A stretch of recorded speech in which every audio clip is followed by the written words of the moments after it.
Hello everyone, welcome to Artistically Married, where art and opportunity collide. We're your hosts, Jake Ackerman. And Brianne Steinberg. What's up? So this episode's going to be, we're going to dig into Harvest Festival because we just came off of that and we had a weekend at the chapel. We're on a whirlwind, eh? Yeah, we have had an insanely busy 2 months Summer, straight. Yeah. We had Jake Stock, and then we immediately left for Peru. We had the month in Peru.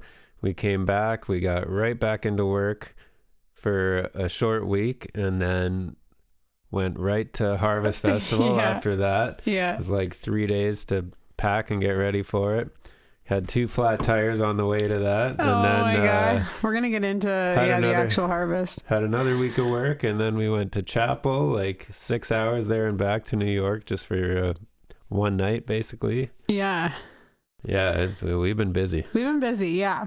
So I think this is nice because, and then we coming back, obviously, if you guys are following, we had Jonah Grant, he's amazing, the talented barber here in Niagara Falls. And then last week we had Charvin, which was amazing to get to have another real estate. So I thought it'd be nice for me and Jake to just have an episode to get you guys kind of caught up. So like Jacob said, we ended up coming back and going straight into our studio, for the dance studio opening back up. I think we came home on Sunday and the studio opened on the Monday. So it was really nice that I had kind of got together with my secretary and we got the studio up and running. I just thought it would be nice to kind of go through some updates too. So we haven't really talked to extensively, but I've done some business podcasts. But yeah, we did some revamping. I think it's crazy. Anybody, any of our followers that are owning their own business, if you're like me, there was a lot of years where I was just working the business and I didn't do a lot of it's called P&L. It's a profit loss. So just looking at how much money's coming in, how much money's coming out. Last year, I think we sat back and looked at our numbers. And after hiring all my instructors, I realized that, our rental properties were paying for our Infinite Motion students to be there. So we did a kind of revamp on the pricing system and we've had some really big overhauls at the studio. So that was exciting. And then I also wanted to just update on our real estate. We don't talk about this often, but kind of just operates in the background, but we have a house for sale. What's the market doing? Yeah. Nothing. Not a good time to sell. Yeah, not a good time to sell. So I thought we could get some real estate, maybe some realtors or real estate agents in soon. So we're going to have some real estate agents for you guys coming up in November and hopefully talk about the market and hash out the market. Because we have a house for sale and it's not moving yet. It's rough. So that's kind of where we're at. And then Jake's back to work with Aaron Hahn. If you haven't listened to that episode, check that out. I also wanted to do, last week I had put some posts, some teasers out. And we're actually going to do some giveaways. We're going to do some Kaleidoscope design giveaways. Mm-hmm. So do you want to kind of take us through what you're doing with Kaleidoscope Designs right now, currently? Yeah, so... Yeah, it's always hard to know what to do as an artist, but so because I kind of make complicated patterns, I've been designing some clothing and shoes and stuff like that. And I'm kind of testing things out and making, trial runs of stuff. But we are going to give away a pair of shoes, a shirt, and a print, I believe. Yeah. So is it going to be one big package or just 3 separate winners or something? No, it'll be one winner. So we're going to put on a contest with you guys. We really just want to get some comment. We want some feedback. I mean, we're doing this for our 1-year anniversary. So me and Jacob were just talking off air. In my head, I was like, oh, what episode are we on? I think we're on 48 now. Yes, I think so. And 52 will be a year. Yeah, exactly. I haven't missed a week. And it was crazy because we were looking back and our first episode was on my birthday. Yeah. It was my 40th birthday. I'm starting a podcast, I guess. Yeah. Midlife crisis. So for our 1-year anniversary, we want to do a giveaway of Jake stuff.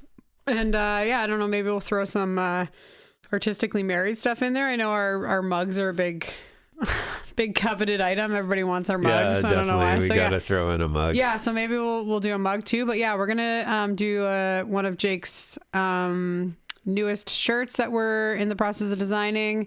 We're gonna give you a print of our classic one that's inside the pyramid. For those of you guys who have seen our giant 12-foot pyramid, we'll do a print of that. And then yeah, Jacob, like he said, he's designing. Oh yeah, we did that too. What?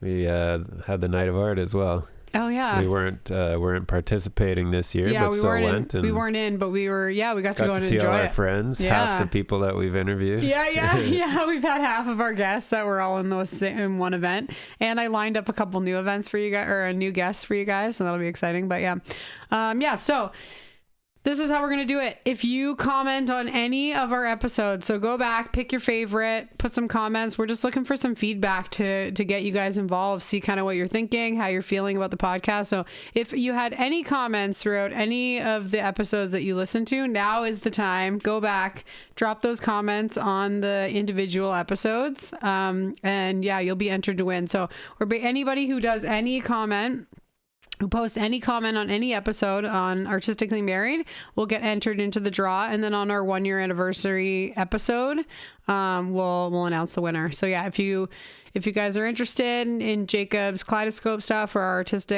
Artistically Married merch, then definitely drop a comment so that you're entered into that contest. And yeah, we'll keep talking about it. I'll post some stuff on Instagram, but we really want you guys interacting to get some feedback so we know kind of what you want to hear. I definitely am open if you want to message me about, topics that you want to talk about or things you want to hear, or people, maybe guests that you would love to have here on our podcast, and we're open to that. So drop those comments below any episode and you'll be entered in to win our draw. I think there's about is there 5 weeks left till our 1-year anniversary? 52? Yep, something like that. Yeah, so we got about a month, and that makes sense because it's a month till my birthday, month and a half. Yeah. I guess it'll be on my birthday too. If you want to be on the podcast, if you're doing something cool and you want to get it out there to Niagara people, then leave a comment or get a hold of us. Mm-hmm. So that's kind of an update. That's kind of what we're doing. And drop a comment to try to win some kaleidoscope stuff. The rest of the episode, we're going to talk about, like Jacob said, we actually have been to like 3 really awesome events. So we'll try to update you on all that stuff. But the most important one, the one that we're really going to get into today is, Harvest Fest. Yeah. Harvest Festival. It was awesome. I don't think we were prepared for what we were going to. The awesomeness of it. Yeah. Yeah. It's in Burk's Falls, which is, 4 hours from here? 5 hours? Yeah, about 4-hour drive from Niagara. It's just past Huntsville, like 20 minutes, half an hour past Huntsville, I think. Mm-hmm. And it's crazy because you've heard about it, like you heard about it a long time ago. Yeah, I had heard. Well, okay, I guess so. Harvest Festival takes place on it's like an art installation that's known as the Screaming Heads. So I had driving up and back to Timmins, Niagara Falls.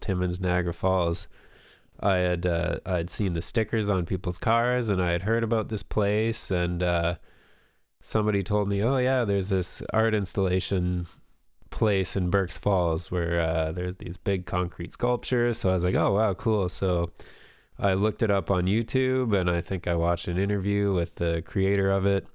And then I found out that there was a music festival there. And then actually one of my favorite DJs, Ott, was playing there sometime when I was living there. So that's like 12 to 15 years ago. I thought it was more recent than that, but yeah. Well, it was when I was up north. Okay. Oh, no, wait. Yeah, maybe about 10 years. Yeah, the timeline always throws me off. Yeah, I know, right? The years just passed. So I wanted to see Ott really bad, and he was playing at this Harvest Fest, and so I kind of looked into it, and the timing didn't work out, and I didn't make it, and then I just never tried to go back. Mm-hmm. But so Harvest was it's in its 25th year, I think, on the grounds.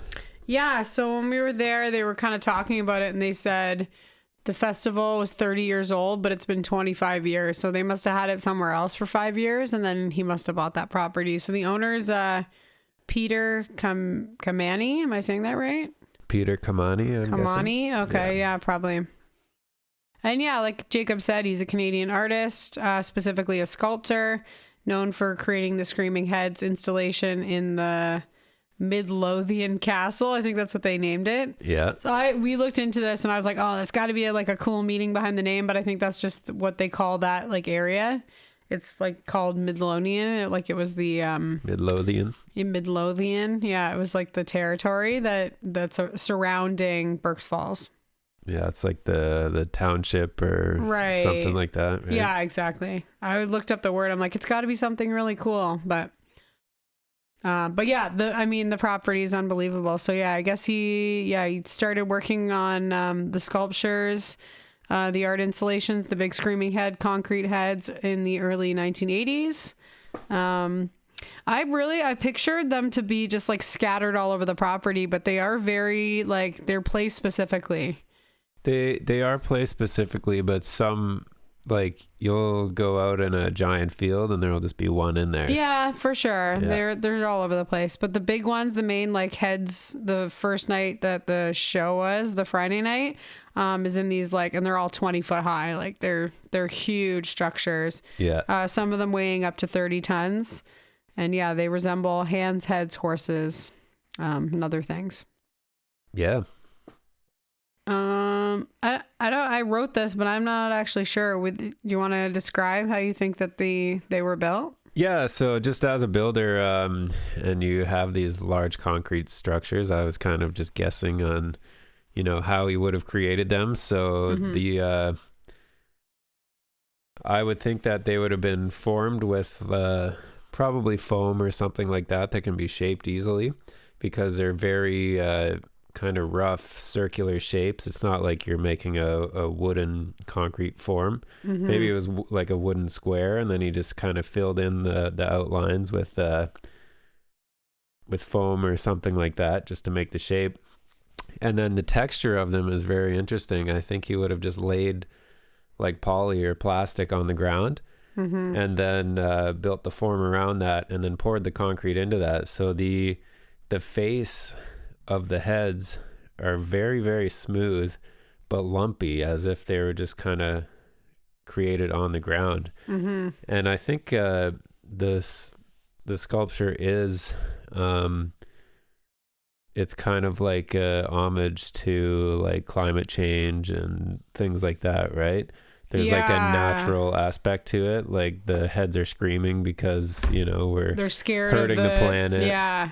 All the damage that we're done. I think it's supposed to be representative of the fact that, we're doing so much damage to the environment. Yeah. So it's very interesting that the actual texture of the sculptures themselves comes from nature and the ground, and you can feel all the lumps and the bumps, and it does feel like you're just rubbing your hand along the ground, but it's like smooth concrete. Yeah, instead of standing up. They're really something to see. Like I don't think, definitely like Jacob said, we weren't emotionally prepared to go to this place. Yeah, and the heads as a stage was just amazing. There's so many of them, and it made such a cool dividing wall, but you can see through the eyes. You could jump through it. And the mouth is like a giant doorway, which almost makes like a portal into the next little section. Yeah. It's so cool. Yeah, and every section kind of keeps like holds like 20 to 30 people and has a fire inside. Yeah, lots of fires. Has like a bonfire. Like that every space had a bonfire. When we sat down to try to actually put our ideas together for this podcast, it ended up just being like us, each person shouting, this is cool. Yeah. Oh my God, this is me. Oh, what about this? You remember this? Yeah. Just going back to Peter a little bit, I just wanted to give some information on him because at the end of the day, I mean, this is his place, and I know he's got some incredible minds, and we saw the volunteers and the team of people that have built together this paradise, this utopia of creative beings. But I really, I want to do a big shout out to him because to open up your property like this, I mean, think of how many people just own these like rolling acreages that, never invite anyone. They have like big steel gates out and no one gets to come. And like this man is opening up his home to the whole world. And he's always like anybody who's interacted. I mean, we saw him at the festival, but on like a typical day, we've had friends that have gone to visit the Screaming Heads grounds and like have, just the most incredible stuff to say about this inspirational man and how inviting he is. So yeah, he's actually grew up in Hamilton, Ontario. He attended University of Waterloo, originally was in the sciences, and then later he switched to art. And he actually spent most of his career being an art teacher before he moved to that property. I think even still when he was living on that property, he's like 76 now. So he's retired. Well, yeah, he was starting the Heads in the 80s. So he's been on that land a long time. Yeah, for sure. But yeah, while his career was a high school teacher. Mm-hmm. Oh my God. Can you imagine having him as a high school teacher? Me and Jacob, yeah, like he said, there's actually a really great, I'll try to post the link. I always say I'm gonna and I forget, but I'll try to post the link. He did this like little small interview video on YouTube. I think there's a couple of them just interviewing, and like what a great, like all his like mantras and theories and theologies are just so great. I can imagine having him as a teacher. Yeah, totally. Yeah, just an amazing way at how he carried himself. Yeah. I even with people visiting his property, it's free to anybody. They say if the gates are open, then you're welcome to come in and just walk around. And I think how he said like his mentality in the video is just like if people want to come and see it, they can. He's like, what was it? He was saying it like it's all of our land, basically, right? Yeah, no one like, owns the land. Yeah. Everyone's land, the land belongs to everyone. Yeah. Cool. And then, yeah, you mentioned this, but yeah, the Screaming Heads is an homage, like as a warning of environmental degradation. Oh yeah, environmental degradation, not necessarily like climate change and all that. No, just deforesting. He talks a lot about just putting up high rises, concrete jungles, all those things. And I mean, he's right. We're so blessed to live in where we do live in Ontario, where we still have so much green space. But I think, maybe growing up in Hamilton was also probably, that's hard, right? Hamilton's like a big suburb, big suburbia. So probably like big city like that was probably really daunting to somebody who was adamant about having property. Oh, definitely. Mm-hmm. Yeah, so he is obviously, the owner and the landowner, and that is a huge weight on his shoulders. But yeah, do you want to talk about Justin Martin? Because he obviously, and it's crazy, Justin Martin's been on the project since the very beginning. They've always worked together on Harvest Festival.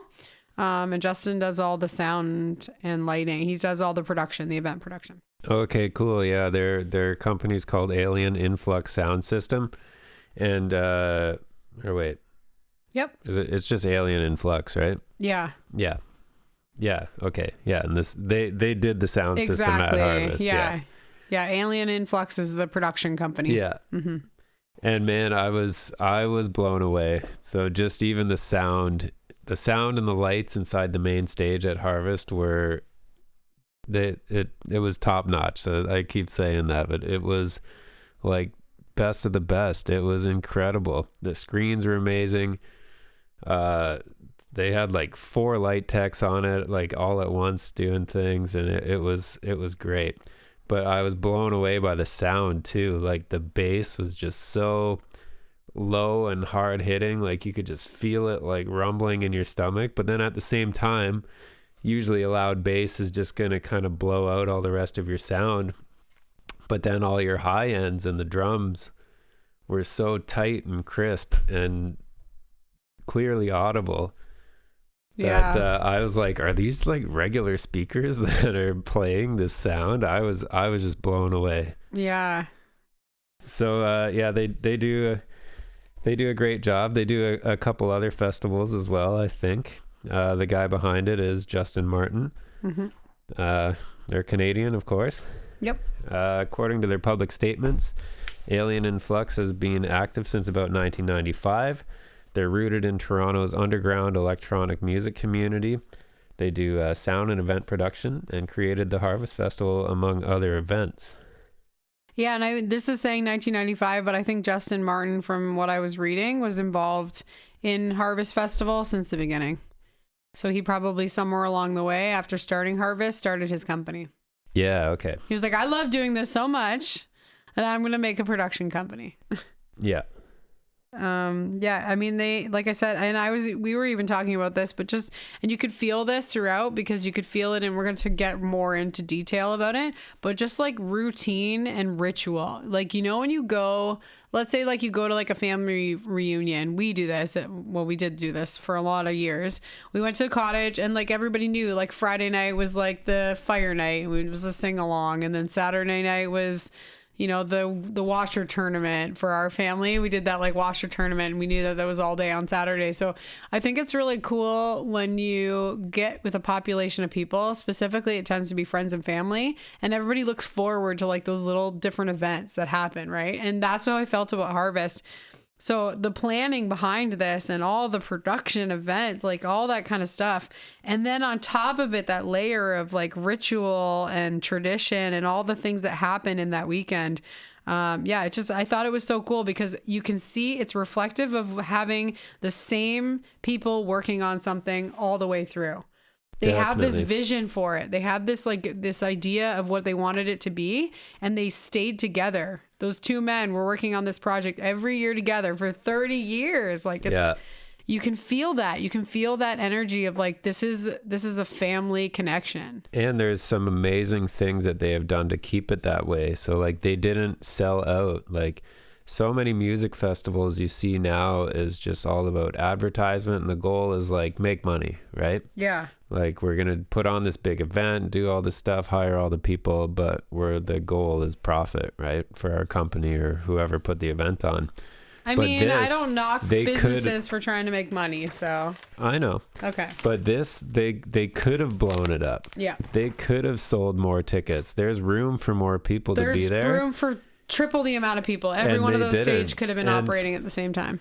I think for me, that's why I didn't end up going earlier, was because the music festival is usually about what bands are there. Yeah. They release the lineup, you look at the list, and you're going there to see bands, specific right? band, yeah. Yeah. So I had seen lineups before. I was like, I don't know who any of these people are. Mm-hmm. So, okay, I just didn't go, right? Yeah. Where this event is like, it's not just about the bands. No, it doesn't really matter what DJs. All the DJs were great. Like everyone that they picked, I mean, they've spent time and effort to review that music, and every DJ was amazing. And some of them are returning. Lots. Yeah, one of the guys this was his 4th year, I think. Yeah. So playing that stage at that time. Which is awesome. Yeah, I think again, when you get into those scenarios of ritual, and like I'm gonna get into this later too, because I felt this at chapel, and we had 2 back-to-back weekends where my mind was going like a mile a minute, because like this is what I'm trying to do, right? I'm trying to create a community or an environment or culture in my studio where like people just come because they know it's going to be good, you know? It doesn't matter. It doesn't matter which teacher is there. It doesn't matter which genre. As long as they can get into this community, it's going to be amazing because of the rituals, the routines, the people that are there. And I totally got that feeling when I was there. And that's why you get those like return DJs that are just like, oh, it's so much fun. Can I come back next year? And, you know, they're not big known DJs. No, like not all of them. The show is amazing, and it's crazy too just how much that sound system does, because I've found the DJ's music on Spotify. The most well-known one had like 80,000 followers on Spotify. Right. Which really isn't a big number if you're looking at like, you know, big artists, right? Yeah. No, it's true. I think, there wasn't like, it's not necessarily gigantic people and places, but it could be. That's like you said. I mean, it really could be. It's just they're not pushing in all those directions. Like they're not over marketing. They're not over stuffing people into the venue, you know? Yeah. It's wild. Yeah. They, I don't think we mentioned it yet, but there's a cap on the festival. So there's 1,400 tickets sold. I think that's where they draw the line, and like the grounds are big enough that you could have more. Yeah. But the cap that they put on it is so nice, because There's always space wherever you go. Everywhere you go. Nothing is crowded. No. You end up seeing like the same people, so you meet a lot of the same people. It's much more personal. It's much more close, but also still spread out with tons of room to explore and just lounge if you want to. Or it was awesome. Yeah. Yeah. So Jacob kind of mentioned this, but we want to talk about our adventure getting up there. Yeah, I briefly mentioned it. Oh my God. Like, I think we need to go back to the fact, I didn't even tell you this part. So I went to work the Friday morning. We had been in Peru for a month. So we came home and we were home on the Wednesday and the Friday. And I haven't mentioned this before, but I teach at Ali Fitness. I teach fitness classes. I teach like a weight training class, and then I teach yoga classes. So I had been away from my class for like 4 weeks, and I was like, oh, I have to teach this class. Back it up even more, actually. Let's go even further back. So when we first got our tickets to Harvest, I'd put on the Facebook page, I was like, if anybody has an RV pass, I'd love to bring our RV. We kind of knew what our timeline looked like. It looked like Yeah. we were in Peru. We got home on the Sunday and we left on the Friday for Harvest. So in my head, I was like, oh God, if I don't have to pack all our camping gear, we're going to talk about this, but like, it's a camping festival. So I didn't have to pack a tent. I didn't have to pack pots and pans. I didn't have to pack cooking utensils, forks, knives. All I had to do was just get in my camper and go. So we had put a thing on the Facebook page of like, if you have an extra RV pass, then I would love it. So we got a message a week before we left, or 2 weeks before we left Peru, right? Because we were in Sacred Valley. And so I'm laying in bed and I'm saying to you, I'm just like, oh God, can we get this RV pass? And you were kind of against it. You're like, oh, we're not going to be like in the camp space with everyone. Like, we're going to miss out on the camping part of the festival. So it was a bone of contention between the two of us. Well, I just, I like to camp. Yeah. So when it was like, oh, we're going to this camping festival, I was just like, yay. I was excited to camp because I don't get to camp a lot. Yeah. And then it was just like, oh, okay, I got this RV pass now. And I was just like, oh, for me now it's like, okay, set up the trailer, lug the trailer there. And now there's added stress for me where just tossing the tent in the back of the pickup it sounded more fun for me. Yeah. And for me, it would have been way more stress because I would have been trying to pack like pots and pans and forks and knives. Now I think being at the festival, anyways, doesn't matter. This is so much information. Nobody needs to hear about our domestic argument. I just thought it was funny because I went to work that morning and I called Rianne, and the whole 15-minute drive I had to work, I was just like, Jake's being so mean. He's not appreciative. He doesn't care. He doesn't want to have the camper. He doesn't want to bring the camper. And I'm so excited about the camper and no one's excited about the camper with me, blah, blah, blah, right? So I was like, super dramatic on the way there. And she was dying laughing. She's like, well, we're going to get there. It's going to be awesome. So that was the prelude to it. We had already fought about the camper, whether it was going to come or not. At the end of the day, I was so grateful because I was just like, oh, I don't have to pack anything. I just threw my clothes in the camper and away we went. And it was great. And we had a fridge and, everything we wanted. But then, yeah, so how far did we make it the first time? Grimsby? We were like an hour, not even an hour away. Yeah. Like 45 minutes away.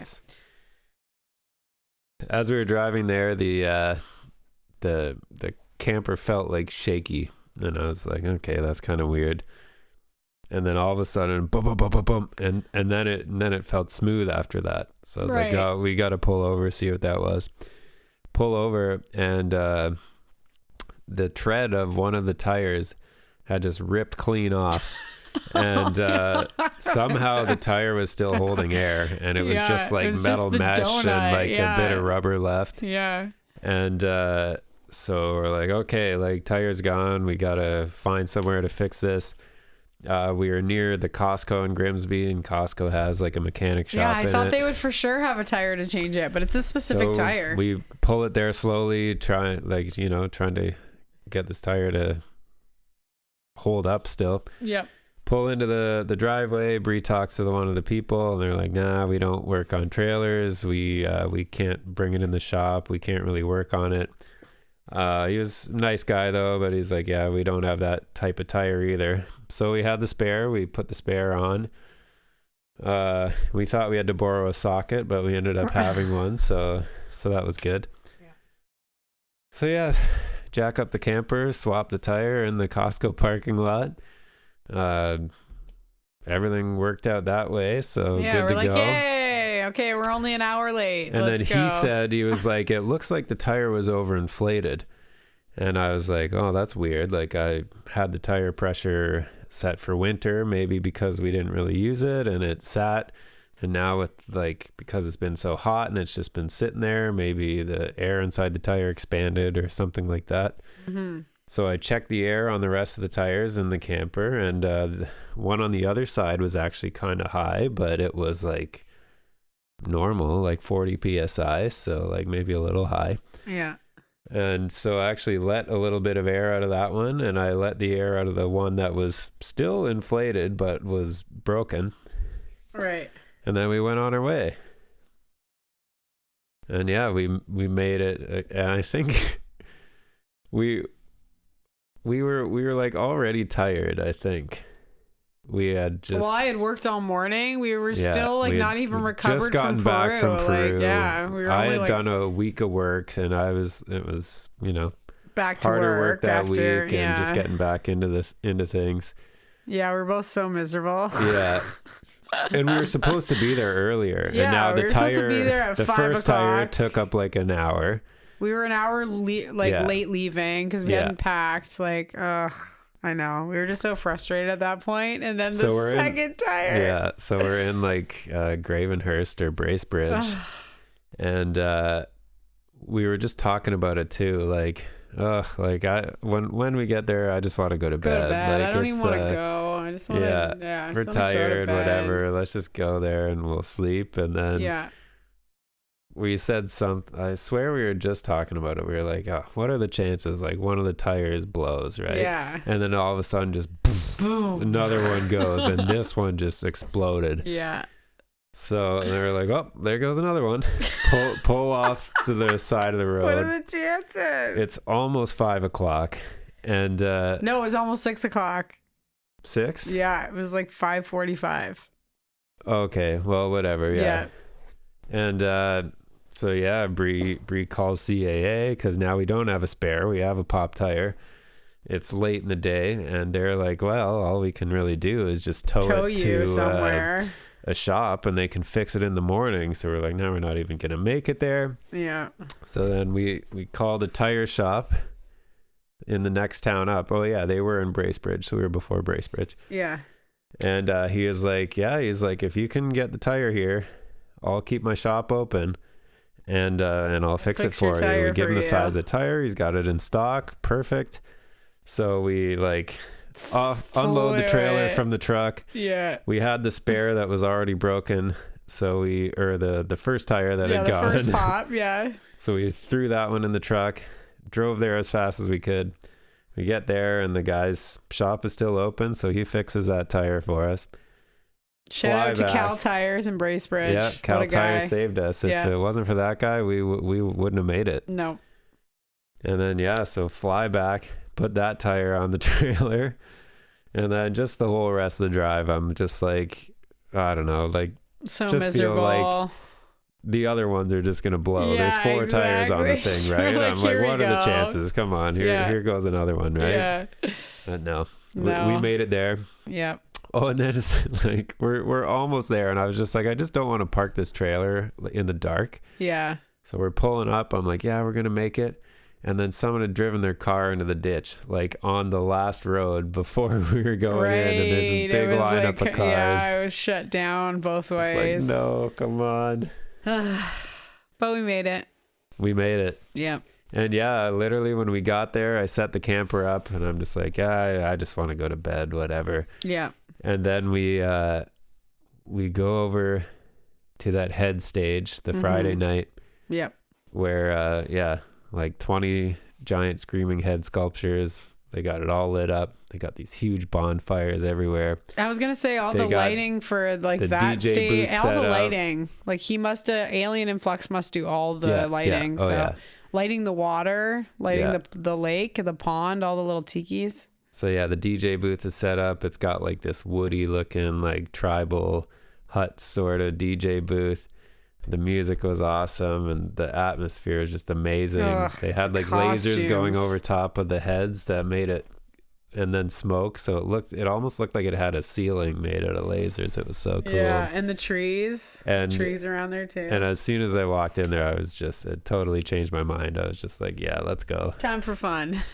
Yeah. And we're back. Yeah.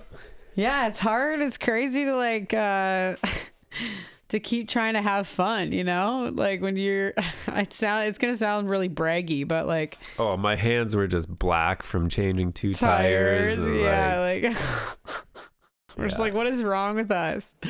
I think we're making poor life choices, Jacob. Yeah, I guess we're not rich and we have old stuff. Yeah. We're pretending we're rich in all our excursions, but we're actually poor. All our stuff's falling apart. Yeah. Instead of going to Peru, we should have got a new vehicle. I'm not going to remember my cars, though. I'm only going to remember my experiences, so frick it. Yeah, so just so you guys have an idea, the heads, the grounds are 300 acres. So, like, yeah, it's a freaking huge space. I mean, I meant to look up how much Bonnaroo was, because Bonnaroo is like 80,000 or 90,000 people. Yeah, I couldn't believe that. So yeah, for 300 acres, I mean, they could have at least 20,000 people there, and they're not. Yeah. They're literally leaving it as like every person has like a giant space to camp, and you know, like everything's spread out. It's his grounds, and he wants it to be forest. So I think in his documentary, he said he planted over 100,000 trees over all the years. Right. So everything is curated into these beautiful pathways leading through the forest. Mm-hmm. Everything is treed. Everything is shady. It's just gorgeous. Yeah. So many trees. Yeah. So Jacob started talking about the first stage that we were at. So the Friday night we were at the head stage, and then I loved Jacob mentioned it being like curated grounds, like, you know, everything being like specifically laid out, the actual layout of the grounds, but the actual experiences are all curated too. So I thought it was cool. Like, again, if it was going to be like a 20,000 person festival, typically with those type of layouts, we've done Bonnaroo, we've done Osheaga, we did Way Home. They typically have multiple stages running at a time. So people are like going to like different stages, where this wasn't. This was like everybody was originally, and everyone can fit in that first stage on Friday night, the head stage, which is, it's really beautiful. And Jacob was saying, because of the way it's kind of like they're standing up, so they create these like squares. So they really do create like an intimate kind of 30-person experience within each one of the square heads. And then you can kind of pop over, and it's just such like an adventure to be like moving through those giant like mouths into like the next 30 people and the next 30 people. It makes like socialization so wild too. It's like a social experiment, but it really was like so well curated. And then the next night, the Saturday night, is like the big party night. And that one is in the Crystal Six. And like Jacob's saying, like the sound is just unbelievable. There's also the sound is great on all the stages. Well, there's only two, right? It's just the Pyramid, Crystal Six, and the heads. Oh, and the Pines, actually. And they the have Pines, like an outdoor, 4 stages. so they have like an outdoor stage for the Pines, and the sound there was wild too. Oh, and that's hard to do in an outdoor stage. I know. Yeah, when you're not controlling for the walls and the ceiling. Yeah. But yeah, it was really awesome. And then what is the circus in the Pyramid? It must be. No, the circus is in the Crystal Six. Crystal Six. The okay. big dome. Yeah, because they do like a circus on the Saturday. Yeah. And then the Sunday, even this, like the Sunday, you know, we came in and we're just like, oh God, we're so tired. We've been like partying and dancing for 2 days straight. And Sunday is just this like beautiful healing sound bath. It's all this ambient, you know, just really like healing vibrational music, frequency music. Then they had like a guy with a violin on the Sunday Dixon's violin. He would kind of looped violin parts and then kind of played over top. Really, really cool. Really cool. Yeah. So again, it's all just that curated experience and like all being like ritual. It's like, oh, we know Friday nights is at the heads. We know Saturday nights is the Crystal Six. And then just the grounds too. We knew none of this coming into it. So we didn't know what to expect and what it was going to be like. No idea.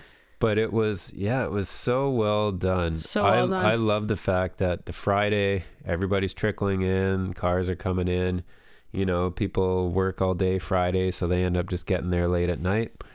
And everybody just, when I first got there, like I felt like everything was so small, because I was like, okay, here's where you park.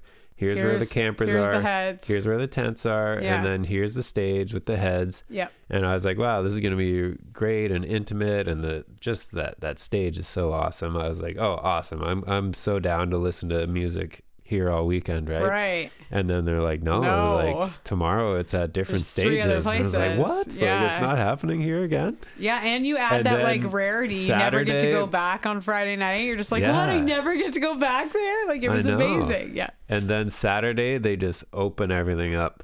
And the other 2 stages are just way back throughout the park. Yeah. Or not a park, but the grounds. Yeah. And yeah, they have this massive bonfire. Oh my gosh. So big. Yeah. Just giant. What do we think the square footage of that bonfire was, like, diameter wise? Diameter, the circle. 30 feet? No, I wouldn't say 30. Probably the pit is 20 to 30 feet. Yeah. The fire itself, though, like, yeah, that had to be a good like 15 feet, I think. Yeah. And probably 15 feet tall. Yeah. Oh my God, it was incredible.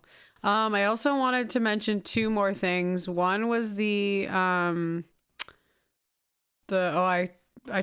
put it down here later, but we can talk about it now. Was the barge. I think, like, going to any festival, I mean, we've been to so many music festivals, and like the heat is serious. Like, it is, like, it ruins your time sometimes, especially those festivals in the summer. Like, you're just too hot to enjoy yourself, right? When you're baking in the sun, it's 90 degrees.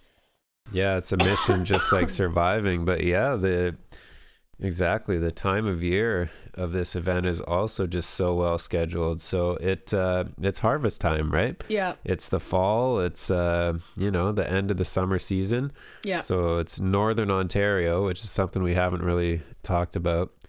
Well, I guess we have, the location wise, but just Northern Ontario is a different place. Yeah. And September Wild. starts getting cold at night, which was just welcomed, like with all these fires around and like just nice and cool. You could have a hoodie and you weren't just dying and sweating like a lot of the summer festivals, but where the like daytime was the super sun goes hot. down and it's still hot. Yeah. You're still sweating at midnight. Yeah. No, it was amazing because, like, the weather in the day was like 25. We were laughing because it was pretty much the same weather as Peru. Yeah. It was 25 degrees during the day. We were able to swim, and like the lake there is just so fun. Yeah. It's a dock lake, and then actually shout out to our friend Amy. Her and her partner brought a sauna. So you were able to like go for a swim and then go in the sauna, go for a swim, go in this like wood burning sauna. Like, it was beautiful. And like, you don't usually get that at a music festival because it's just a liability, right? If you're talking about public grounds, nobody wants to take responsibility. And yeah, guess what? Everybody like drinking, partying, whatever they were doing, no one drowned in, drowned. No one drowned. Drowned. Not drowned. No one drowned, right? There's no lifeguards on. Everybody was taking care of each other. Like, we were all swimming. It was great. So just having that water feature there is like unheard of at music festivals. And it was amazing because you're disgusting, you're dirty, you're stinky. You get a freaking clean. Like, I felt like I was a new human. I went for a swim. I went in the sauna. Like, it was like I was going for like a little mini spa, 45-minute spa experience. So the water was awesome. And then, the second part was that there was this little river barge to get you from one venue to the other. There's a river that's like maybe 40 feet across. Right. And they got this little barge set up. You just somebody pulls it. Yeah, I realized that later that the first person who goes on has to pull the rope. Has to be the pull. Yeah, I thought there was like a puller, but no, there's just kind of like there's one attendant just making sure everybody gets seated, and then somebody else pulls the rope, and you pull the barge across the river and gets you to the other side. It was awesome.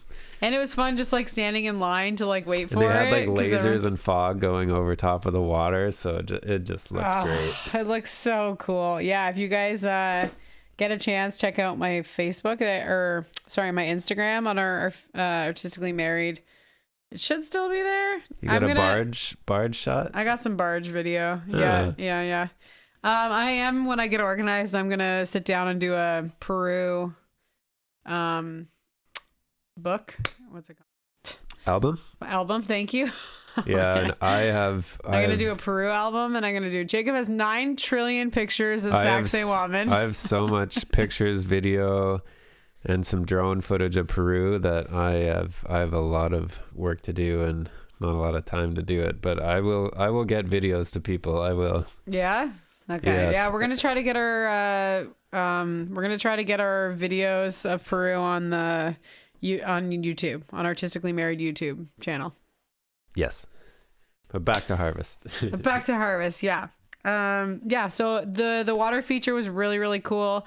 There's like it's called a thermodome, and that's and that I was just about to say this too with the whole camping thing. If we do go back and we end up camping, I loved having the RV there, but if we do go back and camp, there is like a meal plan, and that we never did it, but like it looked gorgeous, and I feel like that's the way to go. Don't worry about bringing cooking stuff. Like, you don't have to cook for yourself. Bring snacks If you don't want to. and then just use the food trucks and use the dining thing. There was actually a lot more catering and food trucks than we thought there was going to be. At first we thought there was nothing. Yeah. And then you could get anything you wanted there. Well, There was 4 food trucks. There wasn't a lot, but 4 or 5, and then like 2 coffee ones, and yeah, there was lots. there was enough. Yeah. Yeah. And then, you could do the meal plan too. And like that thermodome, oh my gosh, the art that was in there, like just the way everything's decorated, the like connection to nature, like decorations. Like I love that kind of deco. It was like it was decorated like it was a cottage. Like even the outdoor decorations and art installations are all amazing too. Oh yeah, everything. They had this little like blacklight garden, like mushroom, extraterrestrial. Like it was just so weird. Yeah, the alien mushroom garden. It was so cool. Lit up with blacklight with all these glowy, mushroomy things. I got great ideas for our Halloween party. It's gonna be off the hook. I'm like, oh, this is such cool. They just like bought dollar store like neon toys and like added paint to it, and I'm gonna we're doing space for our Halloween this year, which was always really big, and it's gonna be awesome. What was I gonna say? Oh yeah, they had the light up lily pads all across the one lake. Yeah. So the whole thing, it must have been like anchored to the ground too, because they were perfectly spaced out, spread out. So it looked like just the whole thing was covered in these like light up little lily pads, and you couldn't swim in that side, but you could swim on the other side. So yeah, that was really cool too. Do we want to talk about? Oh yeah, another thing I was going to mention. Just we've mentioned it already, but just all the fires everywhere. Yeah, they must have just had this crew that was their job. Fill fires, just to keep the fires stocked, keep them stoked. Brent said at one point he was just like, he was walking around. He's like, this guy pulls up on like an ATV, jumps off. He's got like no shirt and like short shorts and like a backpack. He just has like this flamethrower thing, just like lights up this fire and then just jumps on the ATV, drives off to the next one. Yeah, I think that also goes along with like having the water feature. Having fire, having water is such a blessing and so special, and it only happens when it's a private property, because otherwise you'd be up against all these kind of legalities, right? It's a liability to have the to have the fire and the water. Someone's gonna drown, someone's gonna get burnt, there's all these like, all the rules, all the fences. Too many fences. So many fences. Fences everywhere. Yes. Don't go here. Don't go here. Don't go here.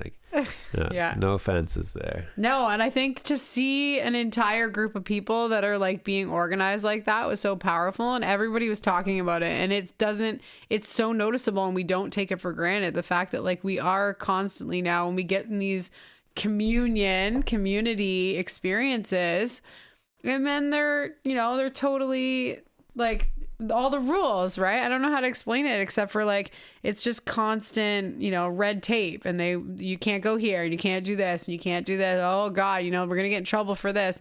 So to go in an environment, especially with like, obviously very creative people, but we haven't gone into the dress code yet, but when you get together, you know, these people that like maybe they would be typically a defiant group of people, population, and no one was doing anything. If anything, it was just like the utmost respect. Like people were making up their own rules. Like, oh my gosh, you know, we wouldn't wear our shoes in here because this is so, or I guess that was chapel. But anyways, same idea, same thing, right? Is that they didn't have to tell us the rules. We just, as a population, as a culture, were following rules that were out of courtesy and out of respect and love. You don't have to tell us don't jump in the fire or protect each other or watch for people swimming. Like, we're going to do that. Yeah. We're adults. Like, we don't need to have all these people telling us what to do because they're trying to protect us, right? It's like there's so much involved now in terms of an event and like with insurance. I get it. I own a dance studio. I can't let kids do that. I have to get them to sign a waiver, all the things, because I'm afraid of getting sued as a corporation, right? So I think it really was like, it makes it so special because it is a private event. It's private property. Yeah. So, yeah. And again, like I said, something like this, I think could only happen in Northern Ontario, or I'm sure other, you know, northern remote towns and stuff like that. I've heard Mexico's like this. You know, they have festivals that are just totally, like, all systems go. You got to be out of the way to put something like this on. Yeah, it needs to be like off the beaten trail where like there wasn't like cops poking around. Like you wouldn't even really see the grounds unless you went there. And I was actually I thought 100% for sure there was just going to be like police like outside the gate or something like that. For sure. But no, they have their own security team. They have their own security and they were great. The security was great for sure. Yeah, the security was awesome. Yeah, the property crosses a road. So that was kind of like one of the main things. If you're going back and forth, then they had to, you know, make sure traffic was controlled, even though there was barely any traffic there. Yeah, there was no traffic. And they're just directing people and stuff like that. Yeah. I heard some stories later that I guess they were telling people to turn their music down in the camps. Oh, yeah? But I don't know. We never had to deal with anything like that because, I don't know, it was a busy weekend. Yeah, we weren't listening to music back at our camper. Like by the time we got back to our camper, we were just face planting to sleep, like just desperate for sleep. I've never, I mean, maybe I have. Yeah, I don't know. It's been a long time since I was like trying to party. We did Osheaga a couple years ago. And that ends at 11, and I was like thrilled for that. Yeah. I was like, I'm done by 11. Yeah. So this was pretty crazy. This is Saturday ends at 6 a.m. 6 a.m. Yeah, right. Like, there's no way. I think we made it till like 4:30. And you were probably dragging my corpse. Oh, like, yeah. I was dragging my own corpse. Yeah, I just can't. We're too old. Like, we're parents now, man. I didn't think my legs were going to keep moving. No. And then that music just hits you in that bass and they just start moving on their own. It's like, oh no, here we go. Yeah. So we talked about, obviously the heads are like the biggest art installation on there, but like there really is art installations everywhere. You can tell the people that are like working on the project, that are working on the festival, are like really like connected with nature, and everything's really, really beautiful. The grounds are really awesome, and everywhere you go, there's like things hanging in the trees and lights, and yeah, I really loved like the way they decorated the grounds inside the little like tents and stuff, but also just like walking around, right? There was like that right before you got to the Crystal Six, there was like that we did it a couple times at Jake Stock. It's like where you stand behind, you make the silhouette, like you make the shadow puppets or whatever. Yeah, the shadow wall. That was really cool. Yeah, and it was like shadowing on both sides. Like there was a shadow on one side, and then the person you could see behind it. It was like black and white squares kind of coming off of everything. Yeah, so it was checkered, it was done shadows. through a computer and a camera, which was really cool. It was very cool.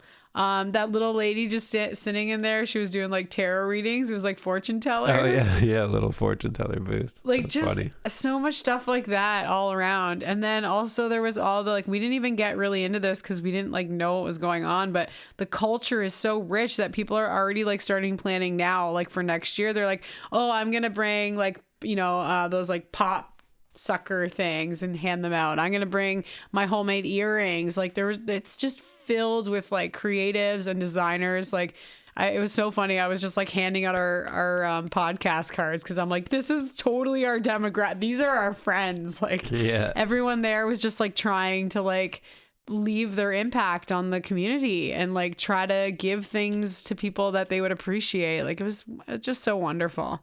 There was all the treasure boxes around, so a lot of different places. Like leave an item, take an item sort of thing. Yeah. So, oh, I got fun. like awesome jewelry. I got some like little toys for the kids. They were giving out those like little animals, like the glass menagerie animals. We'll have to like, bring some stuff for next year. I know. Oh, so much. I was just like, I should have brought snap bracelets, and I should have brought jewelry, and I should have brought stickers. Like, it was just so fun. Everything was like high end. Oh, the one lady was walking around full wagon. I saw her 3 times. She had an entire wagon of fruit. She was just carrying around piles of fruit and giving it out to people. Like, it's such a like charismatic, sharing community. Like, it was just unbelievable to see people come like that. Quests. Do you want to talk about the quests? Yeah, really cool. So they had this other little dome structure, and it was off by the bathroom. So we walked by it, and we didn't realize until afterwards that so they had quests, side quests basically, and you could go in there and just take like a card, and you could write your own if you wanted to and leave it for somebody. So just like, go give somebody 10 high fives or something like that. Yeah. But they were a lot more curated. So there was a bunch of them that you took it, and it had half of a necklace it was like a heart and then like a puzzle piece shape. And so it just said, find your match. So you had to go around through the festival with people who had necklaces and see if it fit into your puzzle piece. Such a cool idea. So fun. And then you're like finding people, or like there was like scavenger hunts, like find someone with a yellow shirt, find someone with a funny hat. That brings me to, hands down, my favorite part of this festival. And anybody who knows me, all our listeners out there, if you don't, you've never met me in person. I am obsessed. I've always been like this, obsessed with dressing up. Every opportunity for me is an opportunity to dress up. I love the most outlandish clothes, costume, hair, makeup. I mean, it's part of being a performer is, the costumes and the clothes. And I have never, we've been to big festivals. Like I said, we did Bonnaroo, we've done Osheaga, we've did Way Home. I've never seen outfits like this. I have never walked into like, an entire population of 1,500 people and not one person was wearing like an ordinary outfit. Yeah, everything was patterned, neon, wild, furry, fuzzy, glamored, sequenced, feathered. Everyone brought their like A game when it came. Like, they walked into their closet and they're like, what is the craziest outfit I have in my closet? That's what I'm going to bring. Like, I was so impressed. I didn't know who to look at first. I spent the whole time, talk about people watching. Like, I've never people watched like this before. Every single person, I wanted to talk to them about their outfit or their hat or their glasses or their belts or their shoes. Like, oh, I would go back just to see the people that all came there. Yeah, for being a weirdo, it was so comfortable there. Totally. It was great. For being a weirdo. Yeah, like no one there is not looking like a weirdo, like it's there. Even if you're not a weirdo, no judgment. It was no judgment zone. Yeah, there was naked people. I couldn't believe the naked people. Like, it was so crazy. I'm just like, wow, people are like running around naked here. Like, it was wild. And it was fine. Yeah. And it's so crazy because when you're looking around, like, in your head, you're just like, that guy's naked. But nobody else is saying anything or pointing or making anything weird about it. So then again, that becomes the ritual and the routine and the culture. Because the culture is not to look at anyone and say, what are you doing? The culture is to be like, just don't make a weird face. Just everything's normal. Normalize everything, right? So I think, really, it's crazy. I've never been to anything like it. Yeah, it was great. Clothes, no clothes. Everyone was just awesome. And then when you actually do stop gawking at everyone and you sit down and you have conversations, like, I didn't talk to one person that wasn't doing unbelievable things with their life. Yeah. Every single person was just like oh yeah, I'm, whatever. I can't even think of an example, but like no one I talked to was just giving me like ho-hum, every single person was so inspired and just doing the coolest stuff. For sure. Yeah. Next year, more business cards. Yeah, and more costumes. I think we were like under costumed for it too. 100%. But was again, just like, we didn't know what to expect. I had 4 we brought costumes. some fun stuff. Yeah, I had lots of fun stuff. Oh, wasn't enough. No, next year we got to go next level. Yep. Yeah. It's too bad it's not after Halloween, because Halloween I get out like all our costumes. Well, we got a plan before. That's what are you right. being for Halloween this year? Yeah, I'm still working on. I built like a robot helmet, and so now I am. It's hard to wear though. I'm typically a comfortable costume kind of person. I don't like the. Yeah, wearing a mask. It's hard is to put tough, a mask over your but face. the robot helmet looks cool, so I might just work on some kind of robot costume. Cool. I can always wear the helmet on my head though, and Yeah. Yeah. At least it's at our house, so like, Yeah, exactly. If you don't like it, you can always change. Yep, for sure. I'm being Princess Leia. Nice. We're doing space, so it works, I think. Okay, the last thing I wanted we should take a break. Oh yeah? Yeah. Okay, break time. All right, we'll be back.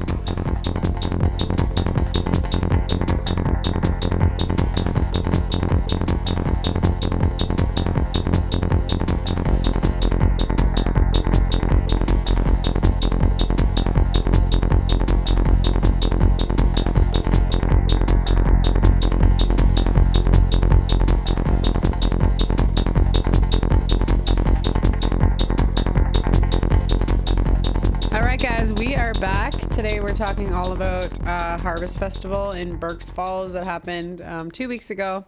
Me and Jake went to together with shout out to Brent, my brother, and our friends Mark and Ree that joined us. The 5 of us, traveled and really what an experience. We're just talking about all the different things that happened that we were just so blown away by. Oh yeah, totally blown away. I've never, I've always like went to a festival and was like, oh, I liked this, but I didn't like this. I like this, but this was like, there was always like good sentiments and bad sentiments. This was like just pure love. It was like rainbow shooting out of my eyeballs this whole weekend. Me and Jake just kept looking at each other and shaking our head, like blown away, disbelief of the whole entire experience. Everything, the like even detail. Brent kept saying like the Saturday night and you're just on this grounds and everything was just curated the way it was, and he's just like, where the heck are we? What is happening right now? Like we were all just in shock. Yeah. At like the fact that this has been here for 30 years and we've never, never gotten there. That's what I kept saying too. How did we miss it? And like, how this is our jam. I know. How is it not like more described? But I think again, that's it, right? Is that like people are like, we kind of did walk away being like, let's not tell anyone, we want it to be secret. Yeah. Now we're publicizing it on our podcast. So yeah. Oh, well, nobody listens anyways. What? Don't tell them that. We're happy you're listening. And you should go to Harvest if you're cool. Yeah, if you're cool. Only if you're cool. Only if you're willing to run around butt naked. Well, you don't have to be butt naked, but you better bring your costume then. Yeah, you better bring your A-game costumes. Yeah, I didn't get naked. I'm not into that. No, I didn't either. It's funny though, we did just listen to a podcast about sun exposure and we're like, oh, these guys are getting their nuts sunned. Nice. Yeah, they're doing on your balls. Sun on your balls. Yeah. We're like, oh, these guys get it. They're sunning their nuts. Yeah, that was so crazy. I'm looking for someone to come on the podcast and talk about light therapy with us. So yeah, there's a lot of if you know someone or you're interested. I've looked some stuff up recently and there's a lot of like misconceptions and contradictions in that whole area, so it'll be nice. It's nice to have somebody who can explain the science of it, right? Validate and talk to us about it. And I thought it was really cool because when they were talking about it, they were talking about like the different statistics on people who don't do this, don't go in the sun, and kind of seeing what the ramifications look like. And I just as being a partner to you, which like watching you just, you get sunburnt in 20 minutes and our kids being so pale. Like I was always just so paranoid about the burning effects. So we're learning that. It's funny though. It's literally just the heat of summer. Yeah. I think that's the only thing I'm not acclimatized for. I've been outside all week the last 2 weeks and I haven't done any sunscreen. I've been wearing shorts and I'm just getting tanned, nice and tanned. Yeah, like this. Yeah, and there is like this autumn sun is beautiful. She called it like a sun callus too, where your body builds up melanin in your skin and it's more developed, right? And that's why you see like people with colored or dark skin, like they're fine, they can handle it better. Yep. I think our sun is getting more powerful, so you do have to like balance, like don't go baking yourself in the sun, but that's just like sun exposure, right? Like you shouldn't be just dead heat of summer. If you're pasty white, you don't go out for 4 hours or something. You gotta cover up. But I think you're right in terms of like, we're worse off now because we're in our houses all day long. We're not going outside. We're not getting enough sun. Our jobs are inside, so we're meant to be outside. Yeah. Okay. Well, I digress, but definitely I want to get a whole episode on that. That was awesome. So back to harvest. So yeah, we talked about Friday at the Heads. Everyone was just barefoot around a fire. It was like my dream party. And then Saturday, they have the two different, I call them proper raves. I'm such a loser. Yeah, it was a proper rave. Yeah, it was sure. a proper rave. My brother's like into a lot of EDM and I don't mind it. Of course, I'm a dancer. I like it. And I love when everybody's dancing like crazy. And I can't believe I haven't wandered into a rave before. Because it makes sense. Like people are just dancing like wild. And that was always my complaint, right? I would go to a venue. I'm like, no one's dancing crazy like me. Yeah. And everybody was. I was like, oh my God. Like I might be like a timid dancer at this event. Like everyone's just going nuts. Definitely. So yeah, I loved it. Yeah. It was just great. And being in like the place like that, I mean, we've studied a lot. We've talked about like vibrations. Well, yeah, frequencies. I was gonna say too, like just the music has really evolved so much. Like I had been to raves, quote unquote raves 10 or 15 years ago. Really? And just the music, like it just when? hadn't evolved. I don't know. We did like that one that we went with Mark and Ree. Oh, or no, yeah. we went with Mark. Right. We went to the government. Yeah, the government in Toronto. Yeah. That was awesome, that was fun. But it was just a different style of music. Right. I think typically we're drawn to live music, which is like players, right? Like we usually want like guitars. We're looking for bands. Yeah, we like bands. We usually like pianists, vocalists, whatever. These like house DJs now it's evolved. It's awesome. It makes sense. So that's going to be dance music, right? Like people are dancing, duh. Yep. You're not going to go see John Mayer and people are just going to be like jumping up and down like a crazy person. So yeah, I think there's a different vibe. And then, so yeah, Saturdays in two different venues. So they do actually split it up. And then Sunday, one's a big pyramid, which of course I crazy. love. Yeah, someone's just like, "Do you want to go to the pyramid?" Well, like, "Oh my gosh!" I met that guy the last time we were at Night of Art. I built my 12-foot pyramid. I hope I haven't told this story on the podcast before. I may have, but anyways, I got my little 12-foot pyramid with my art inside, and then this guy comes up. He's like, "Oh yeah, I help build the pyramid at Harvest Fest." I was like, "Oh yeah, what's that?" He's like, "Yeah, it's like 60 feet tall, and it can fit like 100 people in it." I was just like, "Oh, okay." Wow, yeah, all right. Does it have art on the inside? Yeah, actually, it didn't. So it didn't. Yeah. Ours is cooler, 12 feet. Yeah, we wanted to bring the pyramid, but we definitely should next year, I think. Oh yeah, for sure. Yeah, I don't know. I just didn't know what to expect, and like we could have put it up right beside our thing. People could have played in it, Yeah, and then Sunday, like we said, we went. So for anybody who is interested, and just know this, get your sillies out Sunday afternoon at the Pines, because there is this like outdoor. Well, we didn't talk about that, but yeah, Saturday and Sunday during the day. Yes.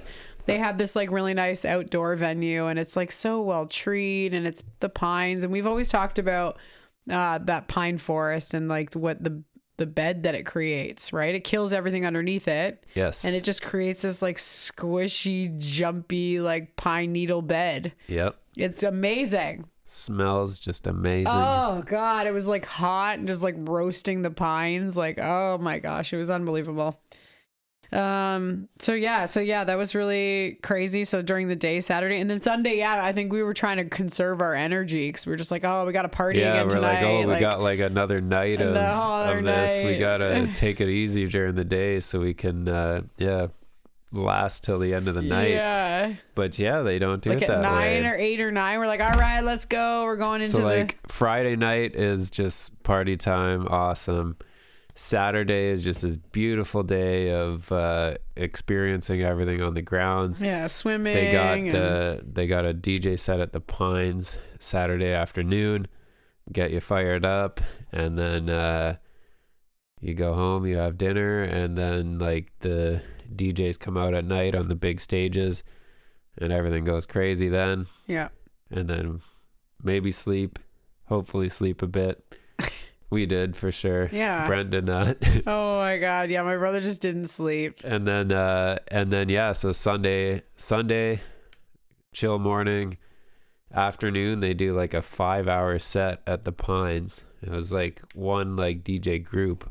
Yeah. That took this whole Dub thing Squad, over. Dub Tribe. Oh, Dub Tribe. Thought it was Dub Tribe sound system, but I made a mistake on the sound system thing already. So AlienInFlux sound system. Yeah. But so they did an awesome 5-hour long afternoon set, and we were just like, okay, we got to take it easy because there's still more entertainment on Sunday night.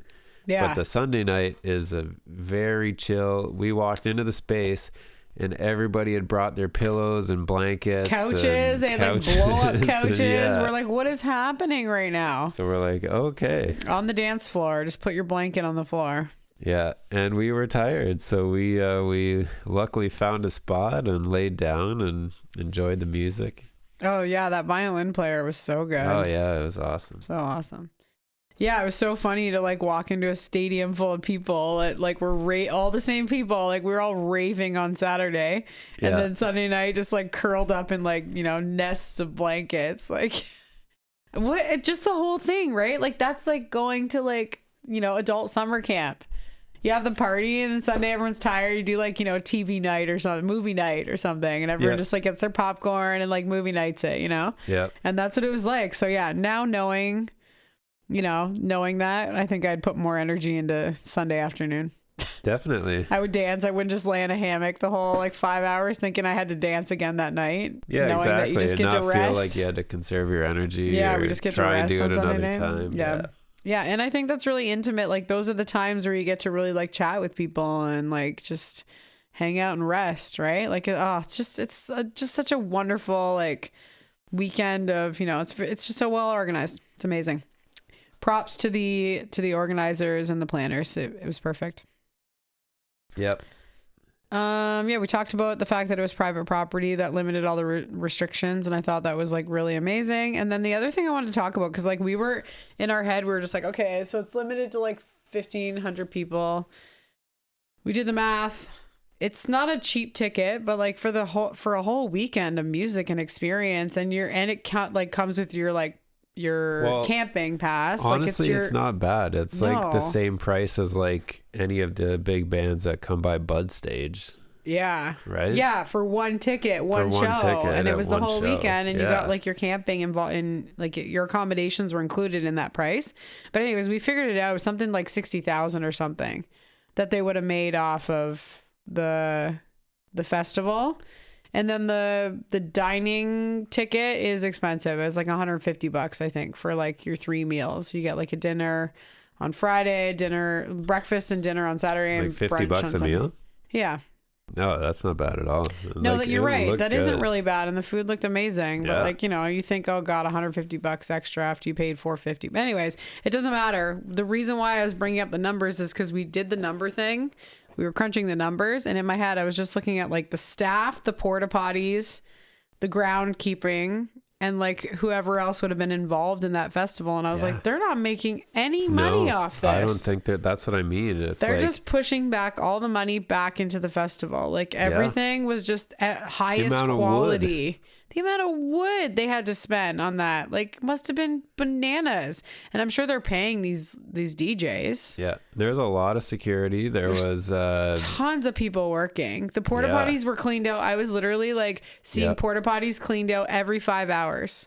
Yeah. I never went into a porta potty and it wasn't spotless, like spotless. Yeah. There's times where you go to a festival. There was one time in the heat of, not heat, but in the high time of Saturday night. Yeah. That I went to some and the toilet paper had run out. Yeah. So that was the worst. The craziest thing that happened in a porta potty. Like, think of other music festivals. You're like, I know. oh my God, did this thing get tipped upside down? Yeah. Like, there's more poop outside of the toilet than inside of the toilet. No, it was spotless. Like, somebody was like cleaning, and there was never a wait. Like, I've been at music festivals where I was like, oh my gosh, I'm going to wait 35. I'm going to pee my pants before I can get into a porta potty. Yeah, huge lines. Never a wait. Yep. There was so many porta potties everywhere. So like, even just like little details like that you're just like, oh my God, like the value of that ticket for what the experience that you get was just next level. It was world class. Yeah. Unbelievable. Yep.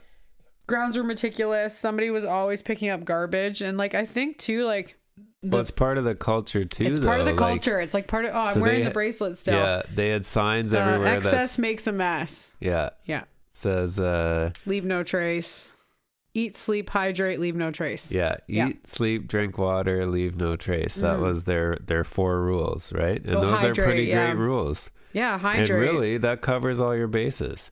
Take care of yourself and take care of everything else. Right? There was cases of water everywhere, free water for people, like water bottles all over. I know everyone was just like, well, don't assume that and like bring your own water, but there was water everywhere. Yeah, they had cases and cases of water just for, anybody who needs somebody's partying too hard and you need some water.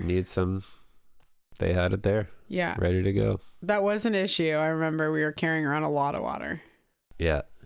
We're all big water drinkers. Not Jacob. All he had was a tiny little flask of whiskey. I was like, Jacob, you need to drink water. You're like, no, I'm good. Yeah.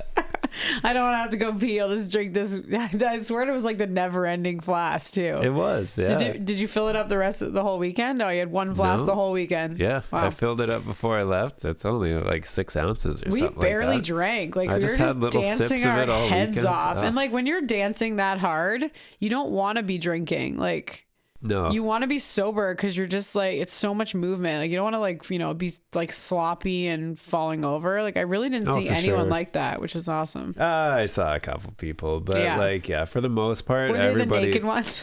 Oh, no, it wasn't the naked ones. The naked ones were during the day. The naked ones were sober during the day. Yeah, they were just taking going for a swim or whatever. Yeah. So funny. Amazing. So yeah, it was we can't say enough, obviously. The last thing we didn't talk about was the phone service. So there is no phone service there. Another part of if you visited Northern Ontario, you know that. Yeah. You're probably not going to have cell service. Yeah. But I think like the bigger thing for me was that it made it such like a peaceful weekend, because when your phone doesn't work, then you don't bring it. Like, I've been to so many concerts lately where I'm like, I can't even see the band because the whole front 3 rows had their phone up the whole time. Yep. And it drives me crazy. I'm like, my eyes just go to it. I don't want to look at it. Like, and why are you even going to the show? Like, you just need to video the whole thing. I'm just gonna watch this later with much, much worse quality. Yeah, like watch it live out of your eyeballs. Yeah. Like, people are just ridiculous with the phones.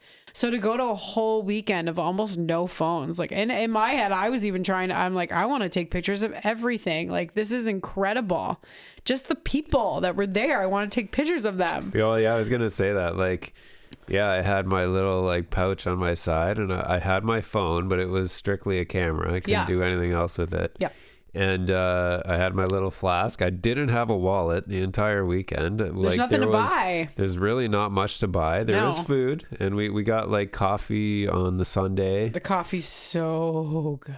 Yeah, they had a great coffee shop. Oh my God, the coffee kiosk. But yeah, so no, like they're not selling alcohol there. Barely spent money, which is amazing. Yeah. It's BYOB, but like there's not even that much drinking going on. Like, it was amazing. It was just such a wicked population of humans. Yeah. Barely drinking, just like dancing their head off. There's so much like just high level thinking and communication, which leads me into the weekend we had most recently, which is Cosm. Yeah. Are we done? Are we done with Harvest? Can we lead into Cosm? I think so. Did we cover all the bases? Yeah, I think so. It was amazing.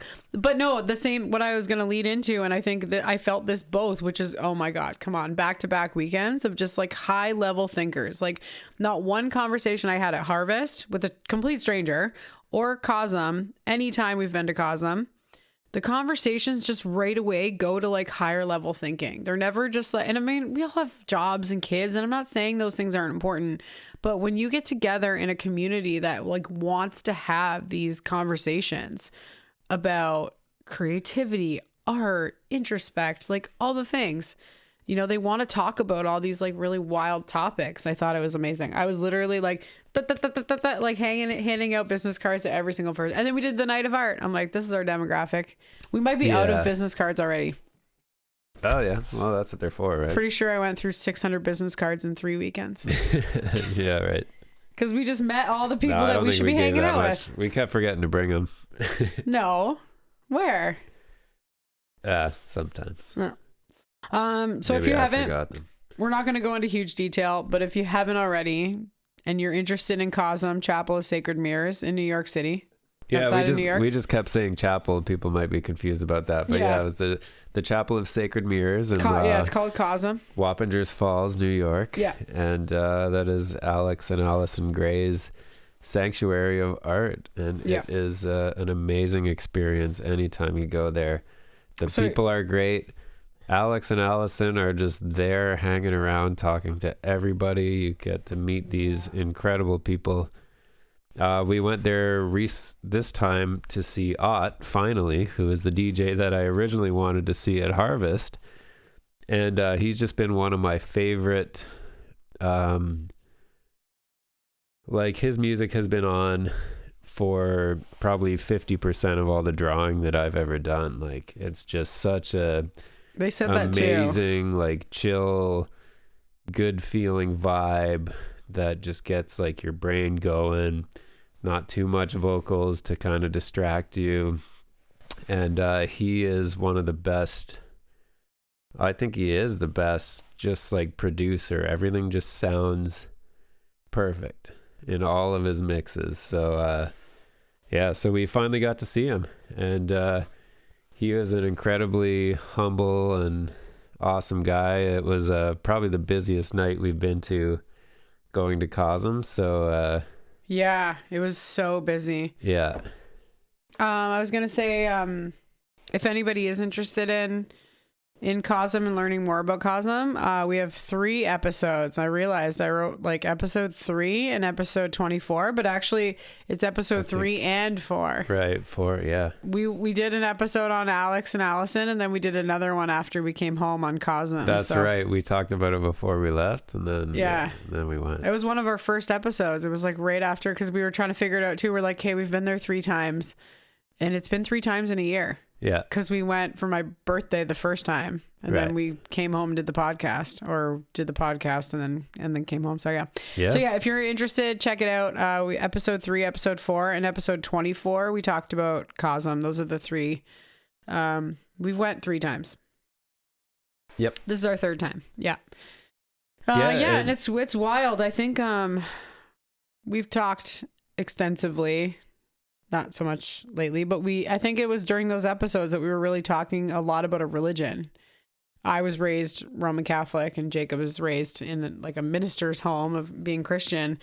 And we... That's funny to say. A minister's home? Yeah. I wasn't raised in a minister's home. I was raised in a mechanics home. Yeah, an auto mechanics home. I forgot. I always forget he wasn't a minister then. Yeah. Yeah. Anyways, but then he became a pastor. We were raised in very religious families. Yeah. Yeah. We were. And we struggle now with like continuing to maintain our faith in an institution. Yeah. We don't go to church every week. Yeah, exactly. I'm not trying to sugarcoat it, but to go to a place like this where they're practicing a bunch of different religions and a bunch of theology and a bunch of different faiths Yeah. And it really all comes down to art and the like the creative being and the artistic being and who you are as like a creator. Yeah. That's kind of their like really their faith. Really all religion is art. All you have is written word, Writings. which you would call a writer an artist. Totally. 100%. And you have, your paintings visuals, and other people's stained glass, interpretations of the past, architecture. Yeah. Retold stories. It is art. Through art. Yeah. 100%. But they just like focus on it. And then you end up with this population of people of higher level thinkers. Like they're just thinking outside the box and they're learners and they're so educated and so every time we go there now we're just like, oh gosh, this is amazing. And I get it. At least I understand when people are just so excited about their faith and so excited about their community. So I'm really like, I'm finally in a position with our studio and our art community with like the podcast to be in a space where like we get to learn from other people who are doing it so well. People are just like running organizations and running communities and cultures that are just like, oh, they draw you in because they're just unbelievable. They don't even have to work at it. I mean, obviously they do, but they make it look flawless. Like everything they're practicing, their rituals, their routines are just like they're built in and they're perfect. So yeah, it was great. We've had a great 2 months, but yeah, this trip to Cosm was a lot. We left Saturday morning, drove 6 hours. We were there from like just for the event, which was like 5 o'clock till 1 a.m. Yep. Stayed at a hotel and then got up and drove 6 hours back the next day. That was that was a lot. Yeah. I remember in Peru when I got the tickets. Next time we go, which we will go, I'm not sure what for, but we'll definitely stay longer again. Yeah. Book some time off for that one. Yeah. We knew it was going to be like that. I told you. I'm like, when we were in Peru, we got the tickets. I'm like, can we do this in one night? Can we drive on Saturday and come back Sunday? Because, the studio's in full swing now. The studio's in grow mode. I'm glad we did. He's me too. Oh, it's amazing. As all of us are. He's getting older, so I don't know how long he's gonna keep making albums and touring and stuff like that. Such a beacon of light. Like he's just so positive. Yeah. So it's been great. I had a great couple weeks. I did say to my son this morning though, I was like, Mommy's not planning anything else for the next, Yeah. We need a couple weekends to chill. Oh, definitely. We got stuff we have to do at home. We got, oh my gosh. We didn't tell everyone. Piles up. What's that? I did send you pictures, but I caught a groundhog today. Yes, you did. We've had this groundhog that's like eating our driveway for the last, whatever, 2 months. Doesn't sound like a real thing. It doesn't sound real, but yeah. Animals eat your driveway. Yeah, we asphalted our very first driveway, and 2 days later, there's a giant hole in it from the groundhog. And then Jacob filled it with concrete, and then it made another one. Yeah, it ate right beside the hole in it. So yeah, we got gifted or whatever, borrowed groundhog cage, and it sat there for the last 2 weeks. And I said to my brother this morning, I'm like, we're doing this. We're gonna go set it. We're gonna go check it. Did you go check it after work? Yeah. You brought it home? Yeah. Okay. Yeah, so we set it we went to the gym, we worked out, we came back an hour later and we caught the baby. But there's still the mom at large. So yeah, stay tuned for the groundhog sagas. Me and my brother thought we'd start a company called Hog Dogs. HOGDAWG. Hog Dogs. And in my head I was like, this is crazy. So I called a company. We called a bunch of companies when it happened, and everyone's like, no, we don't do groundhogs because you can't kill them and try to catch them, and then you have to situate them, relocate them. It's an issue, and it's illegal actually to relocate them, which we found out later. But anyways, it's weird. Like I was looking into all the catch them, but you're not allowed to put them nowhere. Under the law, if you have pests that are damaging your property, you're allowed to just hunt them and kill them on your property, and it can be skunks, moles, rats, like all these other ones, squirrels, even I think birds and squirrels, yeah. And Not you're allowed to. groundhogs. Nope, not groundhogs. Groundhogs They're are protected. Moles, they have this like crazy trap for a mole that like you set up and you like stick it on top of the hole or something like that, and they go up and they push this thing and it just like drives spikes into their head. And like I'm like, oh my gosh, this is like some So crazy aggressive. like torture thing. And then the groundhog is just like, oh my gosh, no, we can't touch those ones. And like, yeah, any pest control company you call, they're like, oh yeah, it sounds like a groundhog. Yep, nope, we can't do anything about it. Yeah. So it's like, okay, so it's on us, the civilians, to. No, so I finally found a company yesterday. Okay. And they wanted $500 a groundhog.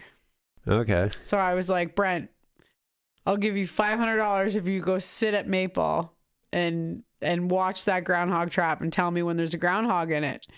And so we dropped the cage off, and I said, you know what? There's no point in you waiting. Come with me to the gym. We'll come back. And like, it must have been like immediately that it caught this thing. So, and no mama, No. So we'll try again tomorrow. Yeah, we'll have to see. Yeah. I filled in the holes with stone. So Oh, you did? yeah. Did you get bags of stone? Yeah. Oh, this is great. You guys are tuning into our date at the end of the night. We get like 20 minutes and tell each other all the things of the day. Before we fall over and sleep. Yeah. All right. Well, thank you guys for tuning in, and definitely drop any comment on any episode to enter our draw to win some really awesome kaleidoscope design print, t-shirt, and pair of shoes. Yeah, and once we got everything set up, I will be I'm gonna put out just some show the people what you can acquire. Oh, like the website? Well, yeah, just you're once building I your have Etsy everything shop. ready to Yeah, go. you're building your Etsy shop. Yep. Yeah, Jake will have his slowly Etsy but shop surely running. I'll do something. Can we do like a goal planning on air? Can be like, for Christmas this year, you're gonna be able to buy kaleidoscope design stuff. Ooh, yeah, that's a good goal. That's a good goal. Yeah. I would love some kaleidoscope design stuff in my stocking. Yeah. I actually just ordered something today. That you're giving me for Christmas? No, even better. Okay. For my birthday? I hope to give everybody who comes to Harvest next year. Holy. Yeah. Is it a sticker? No. Button? Better. Earrings? Necklace? Pendant? No. Okay. I guess we'll find out. Stay tuned. Yep. All right. So next week, we are having... Is it just us, or are we having some people? Yeah. What's next weekend? The 1st? Check in the calendar. Katie. We got Katie Mazzy. Oh, awesome. Yeah. She's amazing. She's doing art installations in Oh my Niagara. gosh, the green room. She did the green room at Night of Art. We could talk about that next week with her. Yeah. And she's also my botanist. Yeah. Yeah. So, yeah, we're having Katie, and then we have Ernie Bagnulo the following week. He's a physiotherapist next door for Win Health. Yeah, that's what's going on in the next couple of weeks. And yeah, get on those episodes. Even if if you listen to an episode earlier and you want to make a comment, any comment that goes on any episode in the next 4 weeks will be entered into our draw to win. Awesome. Don't forget to follow us on Spotify, and you'll never miss a podcast. Good night. Good night.